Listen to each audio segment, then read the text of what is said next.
গেছি তাহলে আমরা। আসসালামু আলাইকুম। ওয়ালাইকুম সালাম। বাবু তোমার আব্বু কই? আমার আব্বু তালি করতেন। ও আচ্ছা, তোমার আব্বু একটু ডাক দাও, বলে বাড়িতে মেহমান আইছে। যাও। কিস্তি নিয়ে খাইলেছে, অন্তে কোনো নাম গন্ধ নাই। আইলে বাইক খাই না।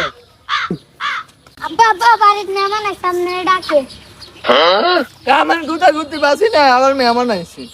আচ্ছা চলেন, মেহমানের বউ এসে। কোন মেহমান আইছে? আর ওকে একদিন মেহমানের গুতা গুতি, দুদিন পরে মেহমান আই, এমনি করো অভাব চলে। মাহবুব ভাই, টিয়া নি এই যে দালান কোটা করে রাখছেন, কিস্তি দেওয়ার খবর নাই। কিস্তি দেন। এই যে কয় মাস হয়েছে? কিস্তি মিস্তি দিতে হইতো না, সাই কিটা করেন আপনি? বাবা, বাবা, বাবা, বাবা।